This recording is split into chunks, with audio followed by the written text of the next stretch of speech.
आप सभी का बहुत बहुत अभिनंदन और आभार। ये बहुत बार सवाल पूछे गए कि देवादिदेव महादेव शिव शंकर को प्रसन्न कैसे किया जाए। तरीके बहुत से हैं, पर इनमें जो अनुभूत बहुत ही कारगर उपाय को मैं आपसे शेयर करने जा रहा हूँ। यूँ तो भगवान शिव शंकर भाव के भूखे हैं, परम पिता है। एक बच्चा जैसे अपने पिता को पुकारता है, व्याकुलता होनी चाहिए उस पुकार में, तो प्रभु जरूर प्रसन्न होते हैं। पर रोज की पूजा विधि कैसे की जाए, आज इसकी चर्चा करेंगे। जो भी कोई अपने घर में भगवान शिव शंकर के शिवलिंग को स्थापित करते हैं, उन्हें भगवान को कम से कम 10 मिनट तो देने ही चाहिए। यदि आप समय न दे सकें तो इसके परिणाम दूसरे होते हैं। शास्त्रों में ऐसा भी वर्णित है कि जिस घर में भगवान शिव न हो, वो घर शमशान के बराबर है। बिना पिता के पुत्र का क्या अस्तित्व, वो परम पिता हैं। तो आइए प्रभु महादेव शिव शंकर को प्रसन्न करने के लिए हमें क्या करना है, उसकी चर्चा करें। सबसे पहले आप रोज के क्रियाकलापों से निवृत्त होकर सुबह जल्दी भगवान के शिवलिंग को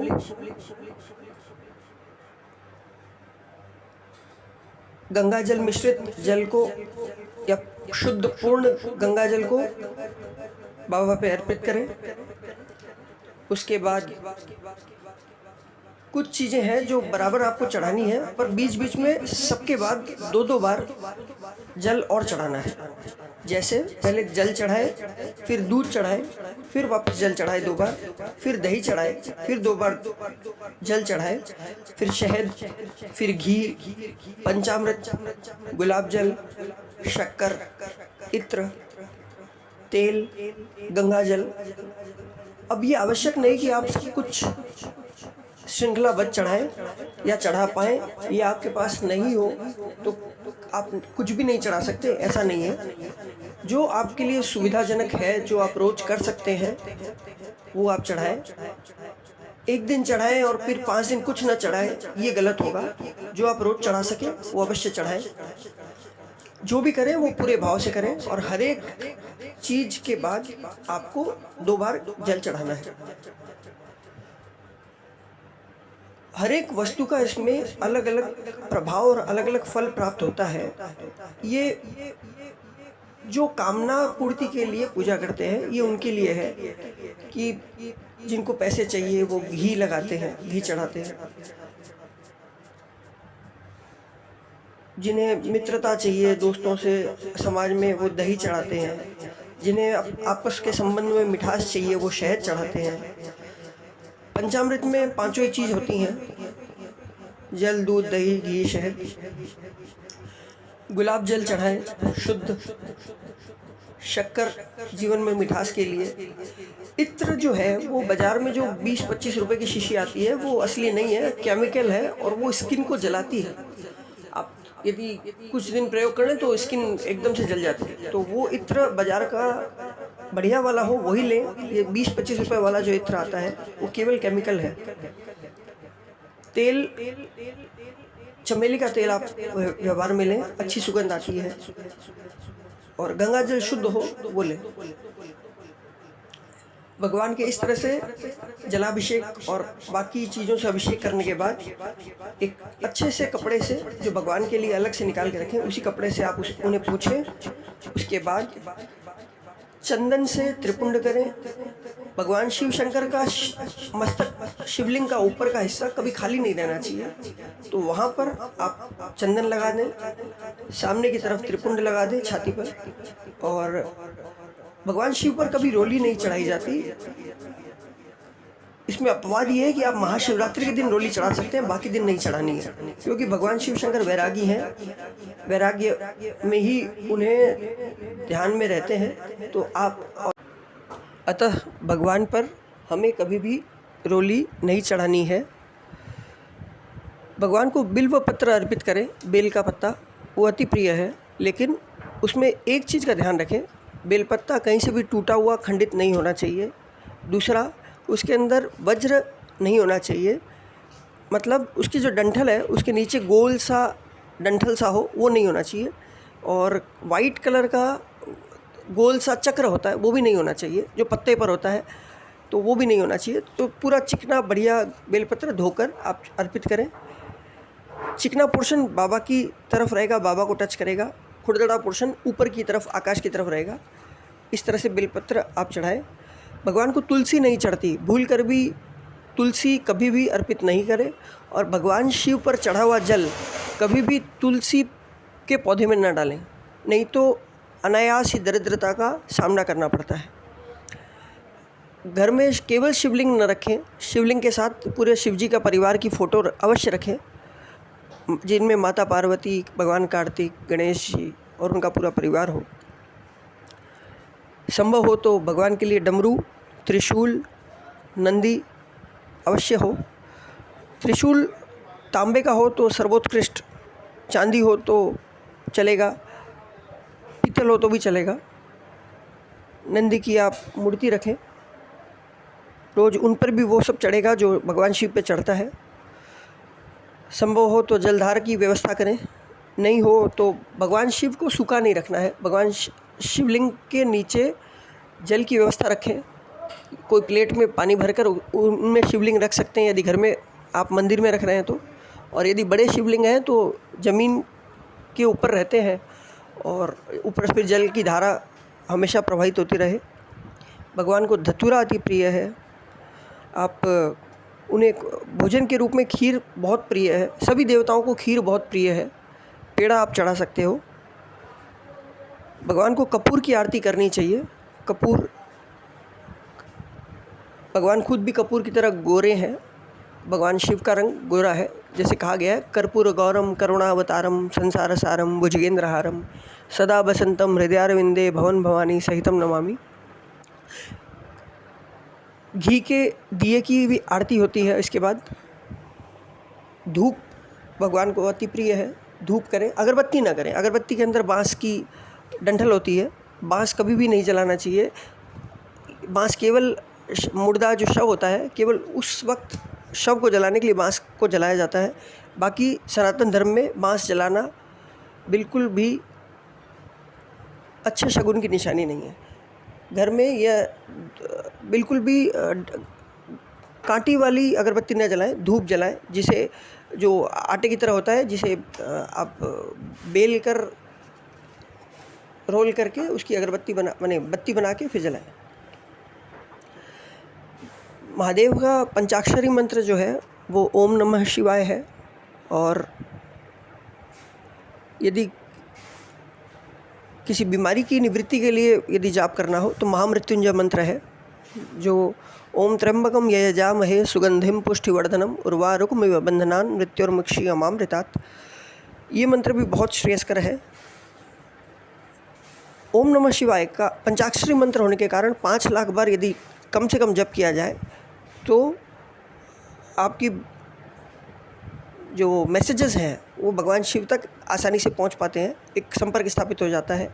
एक बार यदि करने से ना हो तो दोबारा, दोबारा ना हो तो तिबारा, इस तरह से साधना करने से निश्चित रूप से फल प्राप्त होता है। भगवान शिव को रुद्राक्ष की माला अति प्रिय है। रुद्राक्ष की एक माला पहने और दूसरी माला से जप करें। कभी भी जिस माला को पहने उस माला से जप नहीं करना चाहिए, और जिस माला से जप करें उसे पहनना नहीं चाहिए। जब भी जप करें सात्विक आहार रहना चाहिए आपका। आप पूजा के बाद गाल को बजा सकते हैं, जैसे उनके इस तरह से, तो इससे भगवान शिव अति प्रिय होते हैं। भगवान शिव का अभिषेक रोज करें, हो सके तो साल में एक बार रुद्राभिषेक पूर्ण बृहद रूप में कराएं। ऐसा कहा जाता है कि यदि भगवान शिव के शिवालय में जप किया जाए तो उस माला का कई गुना ज़्यादा फल प्राप्त होता है बनस्पत आप अपने घर में कर रहे हो। श्रेयस्कर किसी मंदिर में जाके करना है, क्योंकि वहाँ पे बहुत शुद्धि होती है और भगवान की शक्ति और उनके सेवक विराजमान होते हैं, और अपने घर में शुद्धि का उतना उपाय नहीं हो पाता। फिर भी लाभ तो मिलता ही है, किंतु मंदिर में जाकर करना बहुत श्रेयस्कर है। आप गरीबों को दान करें, जो भगवान को चढ़ाते हैं वो गरीबों को दान करें। यदि भगवान के शिवलिंग से यदि आपने कोई प्रसाद छुआ दिया है तो उसे स्वयं न खाएं, वो उस पर चंड का अधिकार होता है। आप दूर से यदि भोग लगाते हो, शिवलिंग से टच नहीं कराए हैं, दूर से भोग लगा रहे हैं, तो वो आपके अर्जन करने लायक है, उसे आप खा सकते हो। इसके बाद आगे की बात मैं नेक्स्ट वीडियो में करूँगा। ये वीडियो काफ़ी लंबा हो गया है, तो नेक्स्ट वीडियो बनाएंगे, उसके अंदर हम इसके बारे में चर्चा करेंगे। अभी फ़िलहाल कुछ और इम्पोर्टेंट छोटी छोटी बातें हैं, वो मैं बता दूं। हमेशा माँ और बाबा को एक ही समझें। माँ काली या माता पार्वती और शिव अलग अलग नहीं है, वो दोनों एक ही है। ऐसा मानकर ही दोनों को बराबर सम्मान दें और उनमें भेद न करें कि कोई बड़ा या कोई छोटा। हो सके तो 12 ज्योतिर्लिंग के दर्शन करें। राम जी का जप भगवान शिव को अति प्रिय है। ओम शब्द का उच्चारण यदि करते हैं तो ओम 3 अक्षरों से मिलके बना है, अ उ म। यदि आप ओम शब्द का उच्चारण कर रहे हैं तो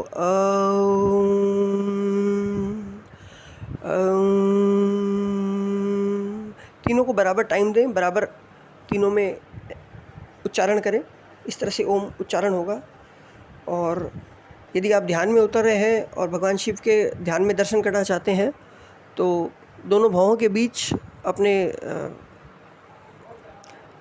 आज्ञा चक्र पर ध्यान देते हुए जप करते रहे, और कुछ देर बाद जब यदि शिवलोक में प्रवेश करें, आपको गेट दिखने लगे तो आप वहाँ परमिशन लें, और वहाँ शिव जी के जो पाल खड़े हैं उनसे आप परमिशन लें। वो फिर आपको अंदर जाने देते हैं। और यदि उनका तेज बहुत ज़्यादा हो, तो यदि आप देख नहीं पा रहे हो तो आप प्रार्थना करते हैं कि प्रभु आप अपना तेज कम करें और आपका दर्शन जिससे मैं कर पाऊँ, तो वो अपना तेज कम कर देते हैं, जलाल कम कर देते हैं, जिससे आप सुलभता से उनके दर्शन करने की संभावनाएं बढ़ जाती हैं। यदि व्रत पूछा जाए तो यदि कोई साल में एक बार करना चाहे तो महाशिवरात्रि का व्रत है, जो अत्यंत कल्याणकारी है। कोई यदि महीना में एक करना चाहे तो प्रदोष का व्रत है, जो तिथि 12, 13, 14 के आसपास आता है बीच में। और यदि कोई हर सप्ताह करना चाहे तो सोमवार का व्रत आता है, जो करना अत्यंत कल्याणकारी है। भगवान के लिए जब आप व्रत करते हैं तो आप पूर्ण रूप से शुद्ध रहने की कोशिश करते हैं, सात्विक आहार लेते हैं और विचार आपके शुद्ध रहते हैं, और आप दिन भर जब भी खाली होते हैं तो जप करते रहते हैं। और जप मैं बताऊं तो 3 तरह के जप होते हैं, एक वाचिक, एक मानसिक, एक उपांशु।